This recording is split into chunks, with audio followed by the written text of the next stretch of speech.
I'm in this battle. Just give me those first 10 rooms. Let me see what I'm up against. And by the way, you'll get a fully upgraded patient room to move us. And after we put that infrastructure in, that's a 30-year solution that we're moving to. It's that point of flipping the switch and getting the bed. There's a major crisis facing healthcare facilities management. We have aging employees, aging buildings, and aging infrastructure. We've created the Healthcare Facilities Network, a content network designed specifically to help solve for these three pressing issues in healthcare facilities management. We bring on thought leaders and experts from across healthcare facilities management, all the way from the C-suite to the technician level, because at the end of the day, we're all invested in solving the aging issue. Thanks for tuning in. Look at our videos. You will find that as a theme across our content. This is the Healthcare Facilities Network. I'm your host, Peter Martin.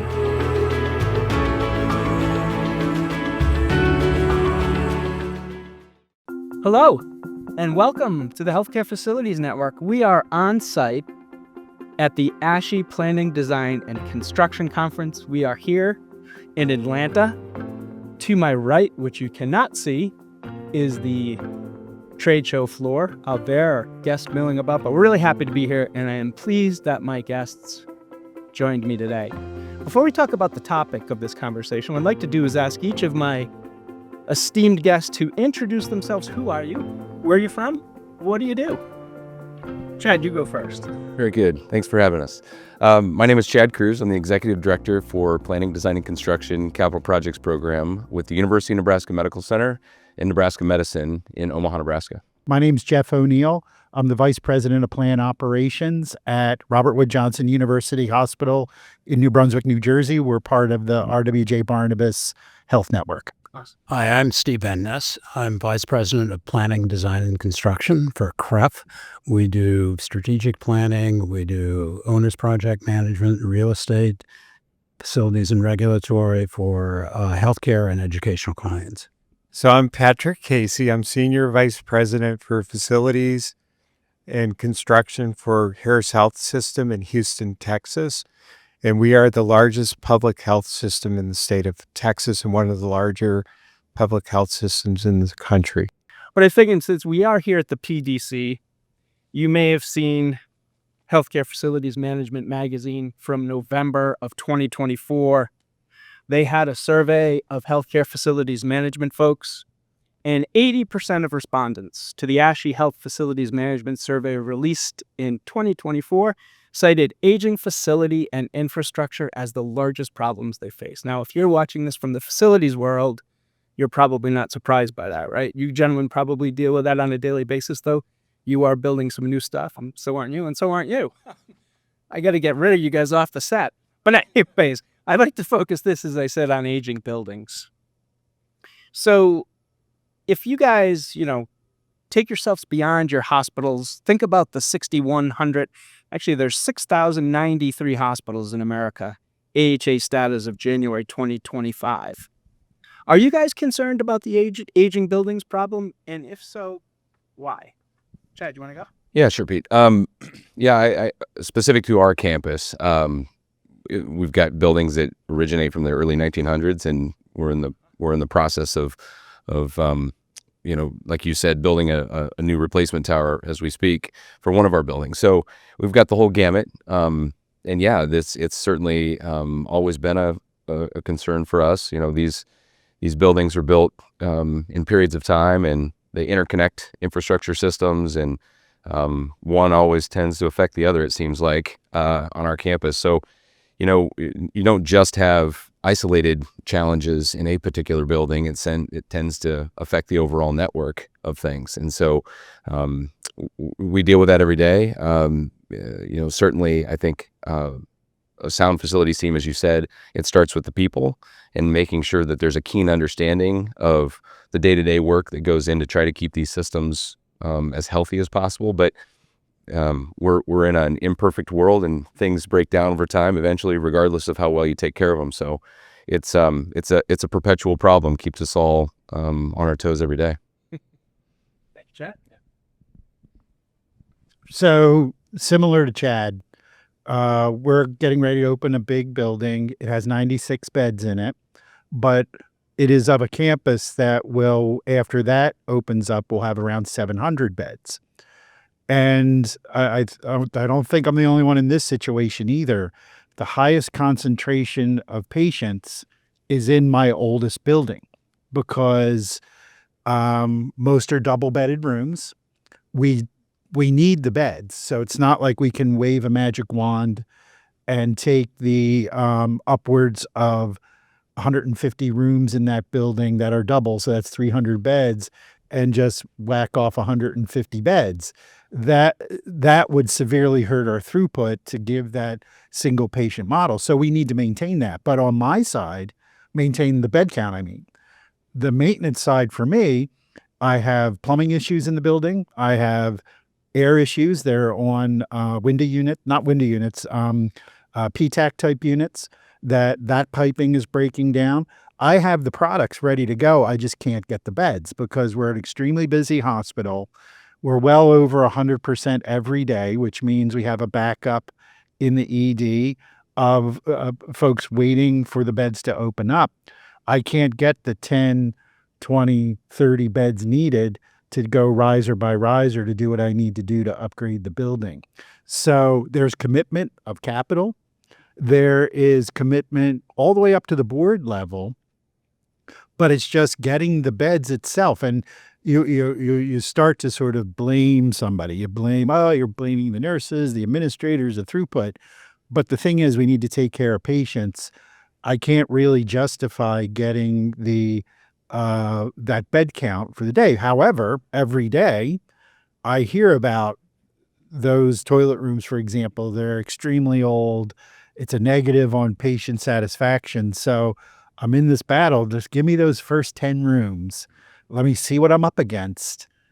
And by the way, you'll get a fully upgraded patient room to move us. And after we put that infrastructure in, that's a 30-year solution that we're moving to. It's that point of flipping the switch and getting the bed.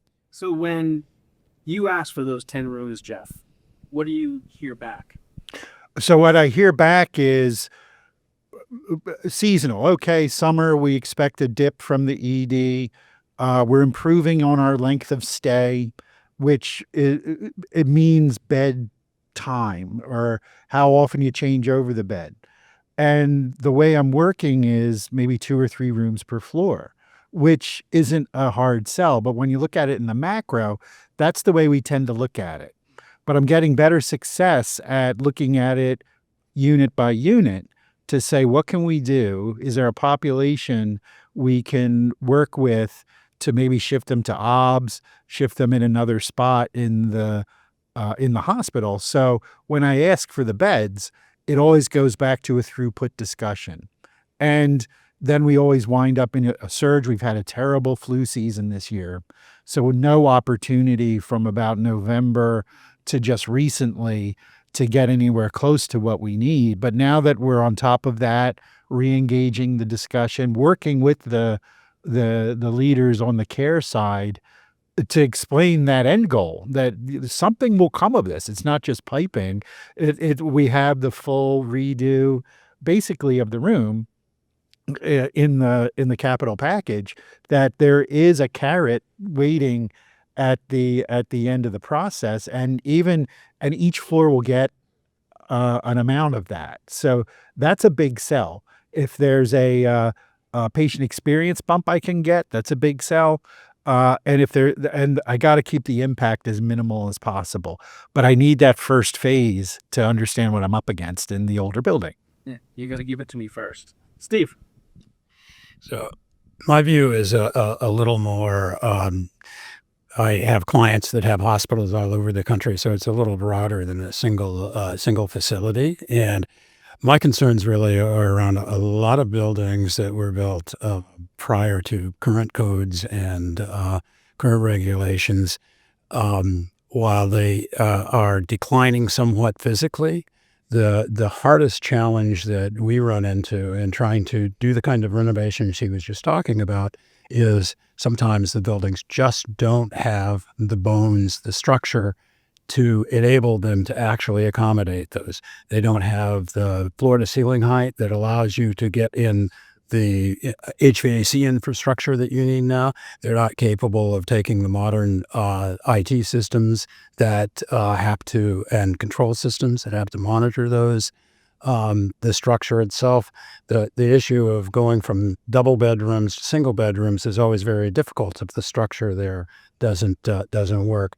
The other issues that we commonly see with aging buildings really have to do with a lot of it has to do with physical deterioration, particularly in those hospital systems that have not had adequate investment and maintenance over time. Roof leaks, window leaks, leaks through the envelope that continue to contribute to unhealthy environments is another issue. And then one that I just ran into last month when we were looking at a facility on the West Coast that was built in 1974 has been, I would say, very, very well maintained. Upgrades along the way, upgrades to the physical systems, but it was built in 1974. This particular hospital is, I think, within a mile of a major fault line. It does not meet seismic standards that we have today. They have a new patient tower that does, but there are several critical functions that are still in that older building that are at risk. So, Agree with everything that was just mentioned. In addition to the, buildings just not meeting the current requirements because rooms are bigger, we've gone to more of a private room model in healthcare. We've gone to more of a universal room, higher acuity patients. So our buildings, you mentioned, Peter, earlier that we're building new, but part of the reason, even though our buildings are only 35 years old, they were not built like to current healthcare standards. Additionally, they were not built to be like a 50-year, like a sustainable building.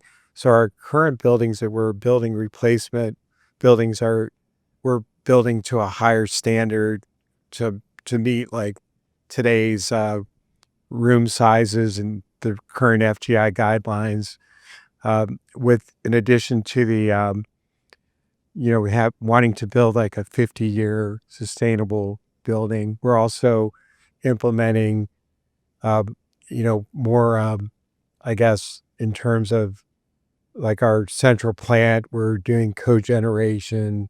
So we're looking at more just green energy solutions, electrification, those kind of things. We're also putting in we're building as part of our healthcare system. We deal with the uninsured and people have food insecurities. So part of our new campus, we're building a urban farm. So we actually prescribe for our patients, we prescribe food, which we provide. So we actually have a real operating farm as part of our hospital system. That's great. And we have Awesome. what we refer to as food pharmacies, which we prescribe to patients that are mainly like diabetic patients that need to regulate their diets or dealing with obesity.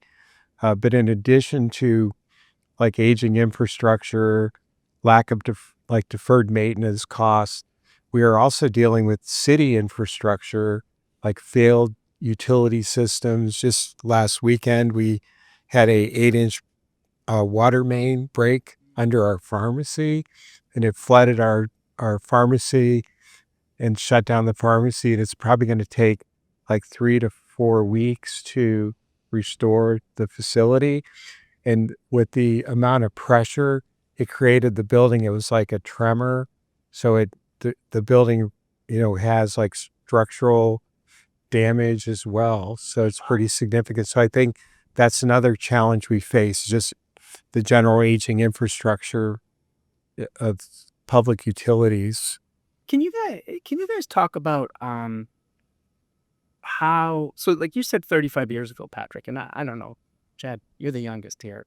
35 years ago doesn't seem like long ago to me. No, but I guess it is. I mean, but how has, like, for somebody who isn't into, doesn't work in healthcare facilities, isn't in the day-to-day, how have all of the changes, whether they be in code, you were talking about seismic, Steve, we know there's an ADA, we know there's all these things that go, because healthcare doesn't operate in a silo. Everything in politics impacts you. Everything everywhere. The climate impacts you. So just take 35 years, like how is a changing society, and I don't mean to go politically, but changed how you have to deal with aging buildings, and what kind of an impact has that have, and does it continue to have, and does your leadership understand all of that? Does that question make sense? And it was a little long, but a lot's changed in 35 years. How do you deal with it? What's the impact on the aging buildings? The question makes sense to me because probably the biggest thing that impacts running an existing air system is the day they included ASHRAE 170 in the back of the FGI guideline. It's a design guide. It helps you size the area units that you're building new. But the way that the guidelines are adopted, they get adopted into a state, and then a nursing group grabs the back of that book and then comes out and says, hey, your 50-year-old building's air system isn't performing to the standard that's written in this book. That has had such a huge impact on how I maintain the building, because when I'm in a regulatory inspection with a accrediting organization and say I'm off with my temperature, humidity in a procedural or perioperative setting, that goes to condition level.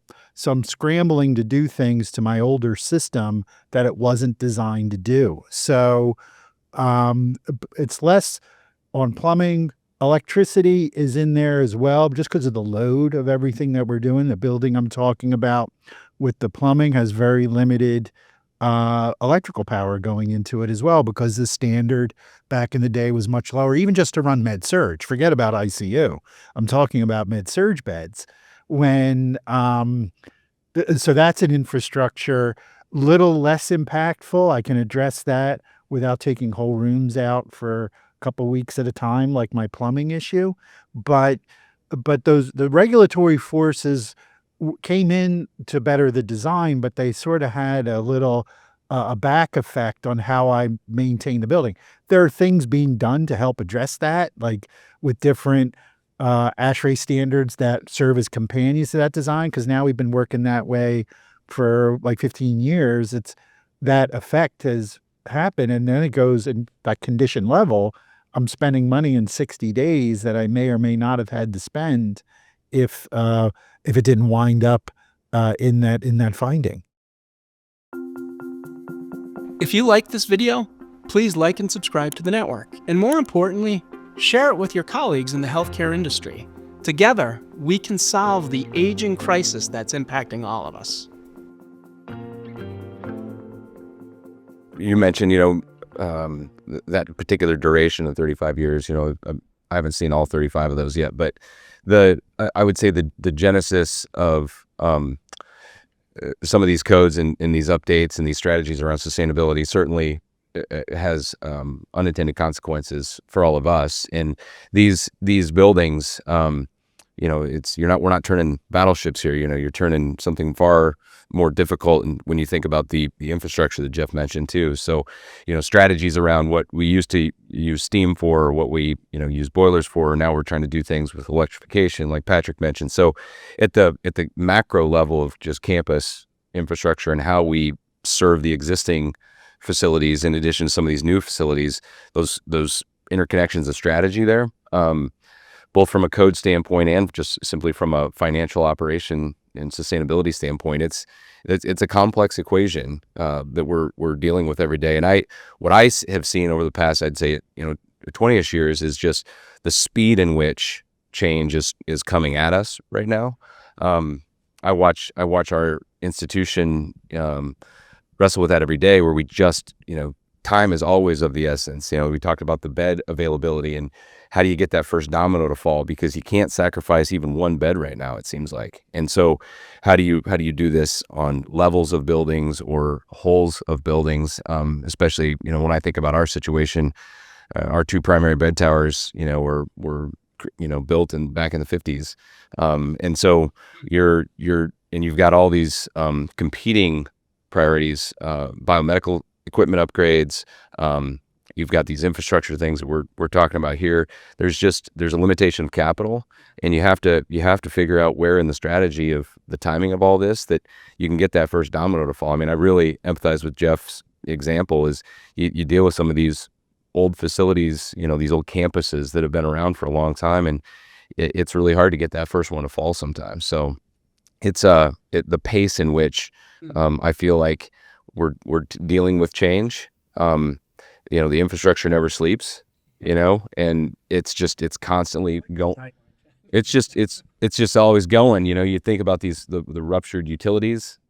We all deal with them every day. We don't, we could spend hours and hours sitting and comparing our stories, and they'd all be pretty darn similar, and it's how does it go? The devil versus the devil you don't.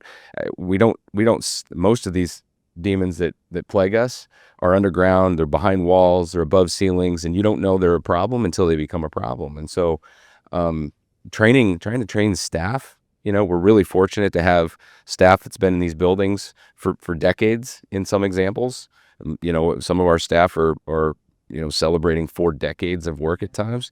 That's a huge blessing, but now it's also a curse, because all that institutional knowledge, like you said earlier when we kicked off, is starting to walk out the doors, and younger versions of them, like myself and a lot of my peer class, are coming in, and we just don't know what we don't know about these buildings. And so, you deal with that in real time every day, and you're trying to meet the strategy of the institution and just keep some of the basics going. It is a real challenge out there that I know all 6,000 of our hospitals that you mentioned. I think the majority of us are dealing with this exact scenario every day. Yeah. And so Chad has just given the commercial for our aging employee episode when we do it, but you're exactly right. I mean, that's why I don't think these 3 situations can't be extracted from each other. They all connect. You use that term domino. It's a domino. To you, Patrick, question. You guys have talked about aging buildings, just based on maybe not so much with Harris where you are now, but with your years of experience, how have you, and I'd like to hear everybody's thoughts on this one, but you have aging buildings. When you go to your leadership and you try to explain, how is that message received? And then how is it received? And then do you have any strategies that you've used over the years? And Chad, your answer got me thinking about this, because we have new people coming in to healthcare facilities. They don't have the background. They don't have the experience. So how do you message it? And then more importantly too, Patrick, what are strategies that can help to try to push what you need? Yeah, I'm glad you brought that up, Peter, because I was thinking about that. So, and you had worked with me at a previous health system in Miami. One thing we did is we had to convince leadership, because the deferred maintenance had approached like $1 billion in deferred maintenance. So what we did is we did a detailed facility condition assessment. So finding a good partner to do that, and then taking that to leadership and making the case. But you have to get the support of leadership and the board, and they have to, put money in the capital plan to be able to do that. Now, with it being $1 billion, obviously we had to prioritize and allocate so much capital per year. So we looked at like a 5 to 7 year plan there to address deferred maintenance. But it's really important to get leadership buy-in, get the board buy-ins, of course, the CFO buy-in. And one of our challenges too is sometimes the length of stay of leadership makes it challenging. If you get a leader who supports that, you're hoping that they're going to stay around, because once you get new leadership, it's like you have to make a case all over again. But that's really what you have to do, is you really have to get their buy-in, and you have to get the financing in place to deal with it. Yeah. It's not easy. Steve, any thoughts on that from your perspective? A little bit different than these guys, but A little bit different because I don't deal with the boards every day, but we usually are very involved intimately with the folks who are talking to the board members and do have to convince them. I think the facility condition assessments are really important to really understand what shape the different infrastructure systems are in. And then a lot of times what we do, help our clients do, is really say, well, what is the risk of this? Prioritize it. What is the risk of this?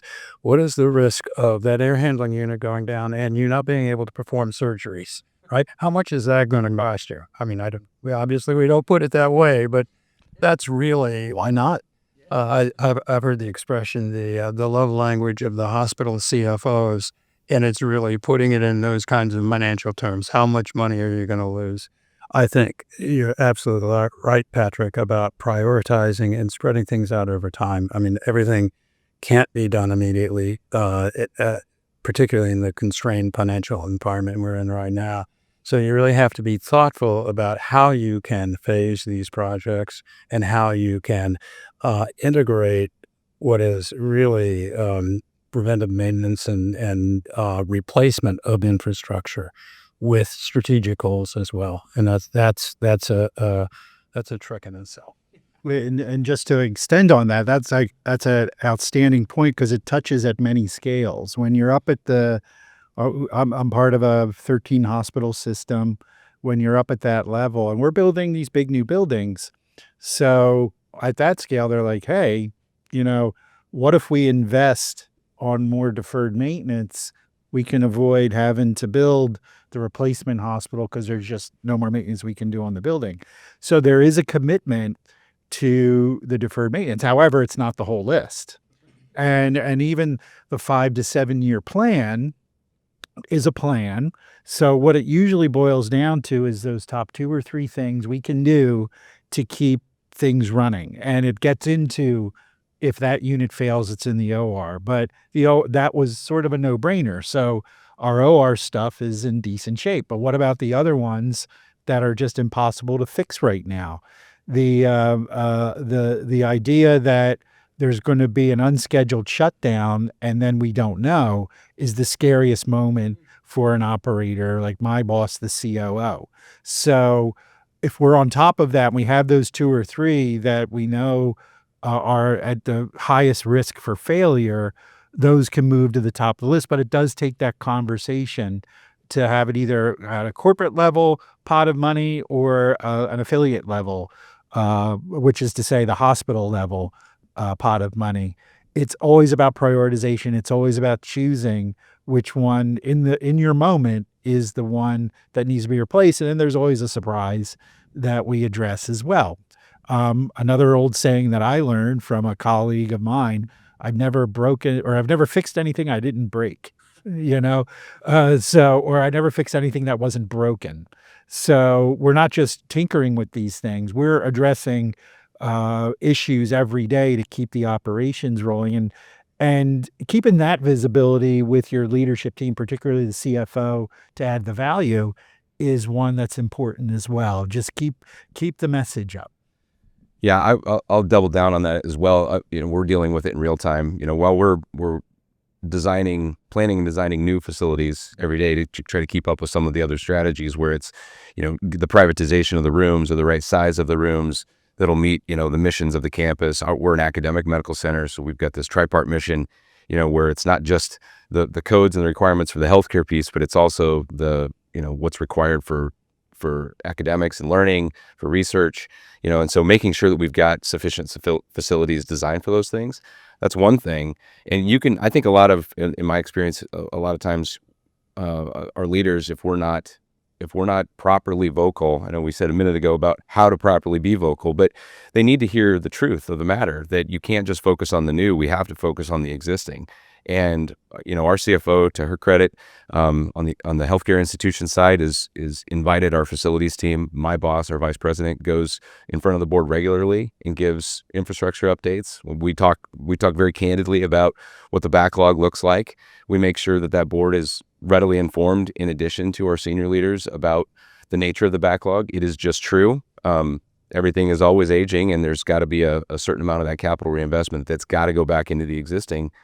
And, we come to this conference and we talk about strategies for new, but everything we create becomes an operational responsibility once the day we turn it on. So, I think that's building that awareness within our facilities management teams, as well as senior leaders and onto the board, is critical, so that this conversation is going to be perpetual. But for our succession plan within our groups, making sure that we're not having to recreate this infrastructure replacement strategy, every 5 to 7 years, trying to create something that our successors can use decade over decade. So we're not, surprising ourselves, with the same information that we probably should have had at our fingertips, already. And so I think making sure that data, whether it's an asset tracking system, so that it's linked in with our preventative maintenance strategies, so that you've got eyes on these things and you can try to plan for some of this break fix that has to happen. It's going to happen.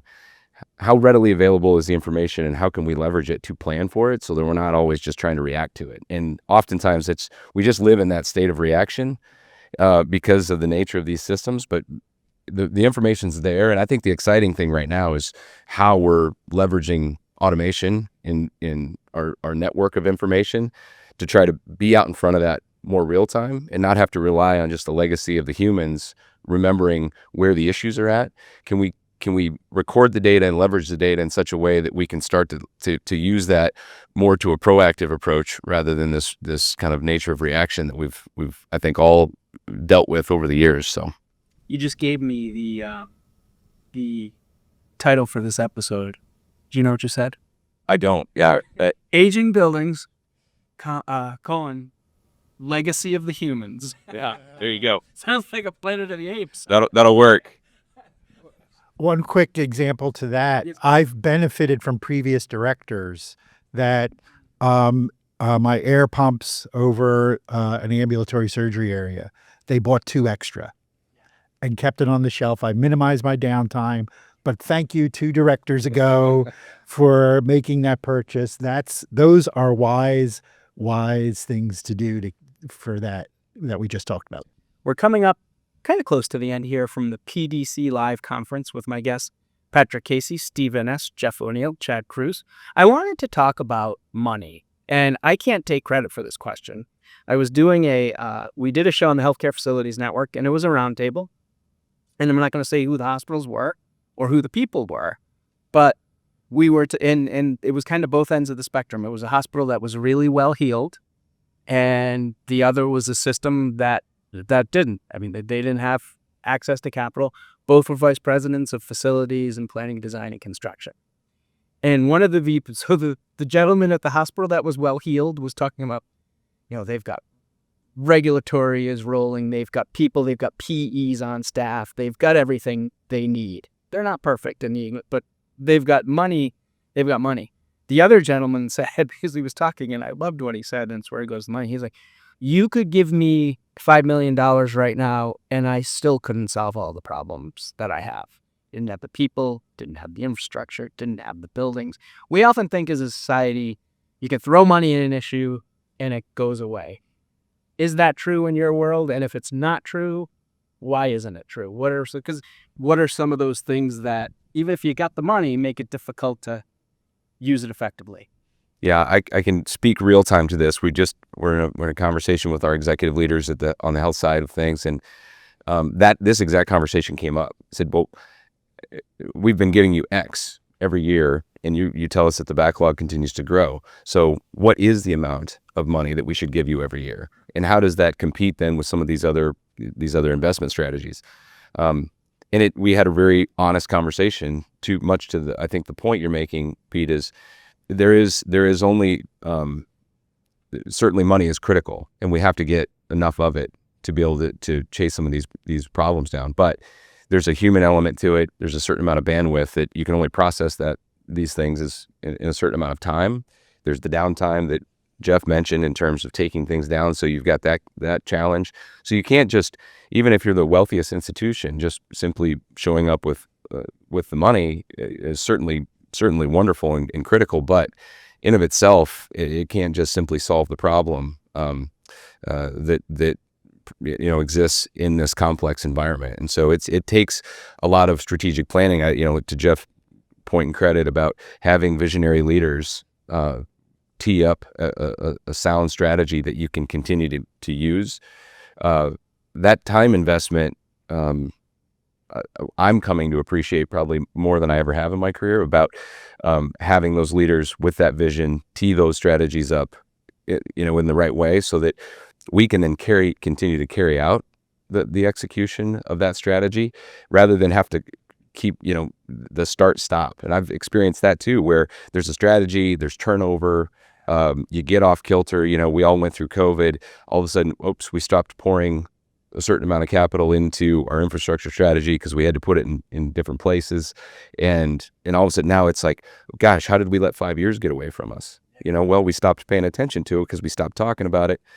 So it's having that consistency of strategy within our facility environment is critical, so that folks like myself that are taking the baton from predecessors, we've got that massive benefit of the time that they took to plan for this, and we're not having to spend our time planning. We can spend our time executing on the plan.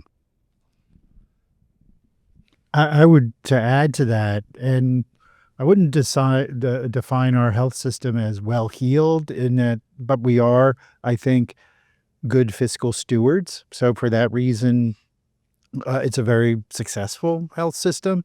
And a big part of it, like if you were to give me $5 million today, I would probably know what to do with it, because there is that, the rigor of staying aware of what your deferred maintenance list looks like in the context of the 5 to 7 year plan, in the context to other capital. And in two spots where you're ready to go that way is if a programmatic type project comes down the line, like a bed unit renovation, I need to get the air handler associated with that capital because I've been showing it on my deferred maintenance list for 5 years now. So it's not a surprise. That's a connection that's often missed. And that's one we focus on. And then there's others having that awareness when there is an opportunity, like particularly when you get into your third and fourth quarters of your fiscal year, if your spend is a little behind, and you have a quicker project that you can get in there as deferred maintenance item, you're aware of that list and you can get it in. And of course, the magic word is you have to get it done this fiscal year.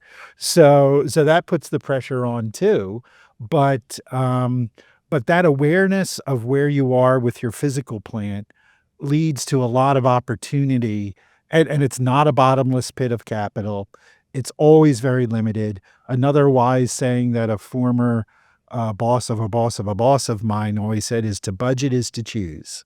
So, and when you have those choices in front of you and you have the opportunity within the budget, you want to make the right choice. I like what Chad said about leaders with a strategic vision. And I think you started this, Peter, with a question about, can you just throw money at it?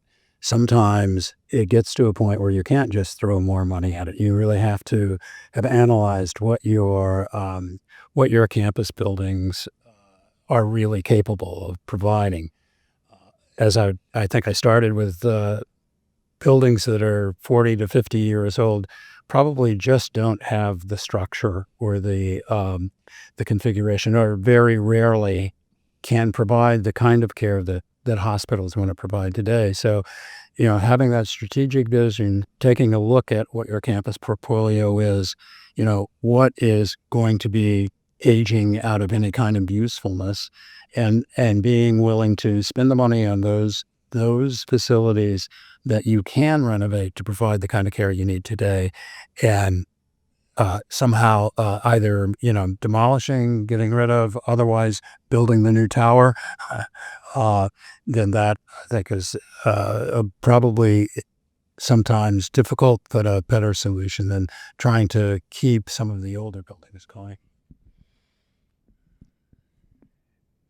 Yeah, I would agree. One of the things I mentioned earlier is really prioritizing, because although we know, we have to throw a certain amount of money, we're limited, right? We're usually limited. And then there's a decision whether or not you're going to the system's going to go into debt to finance some of this stuff, and, how it's going to impact operations. And it really comes down to like the critical decisions, like around patient care and supporting like the mission and, making those decisions.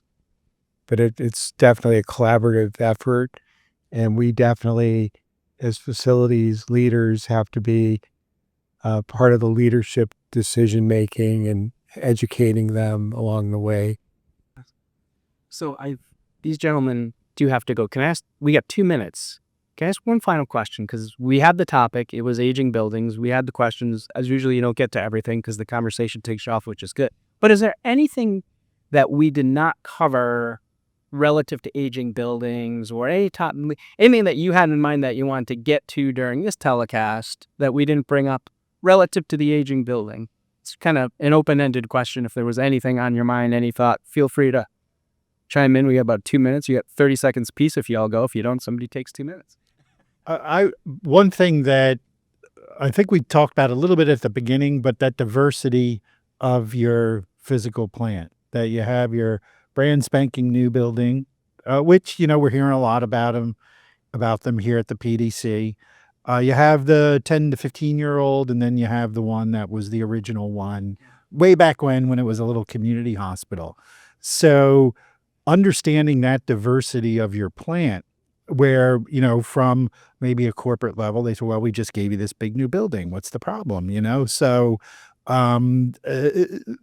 making all that work as a patchwork is the challenge. Everything we talked about in terms of the discrete systems and the way most of these campuses developed was a building at a time, depending on when it got built, how they go together, how one impacts the other, what lines are running through. Those are the things that when you're trying to strategize your deferred maintenance or even your replacement capital project, where you scope it correctly, either way, having that understanding is critical, and not being caught in solving the unscheduled shutdown and not having that vision to prevent some of them. Because again, we're here to care for patients. We can't be breaking down on them all the time.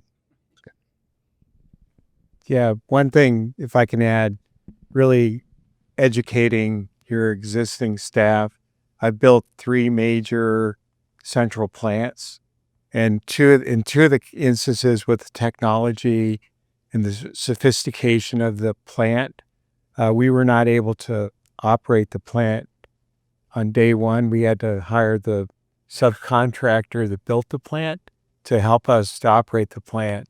So I think planning ahead and educating your staff, and you'd mentioned diversity and really continual learning as things are getting more complicated.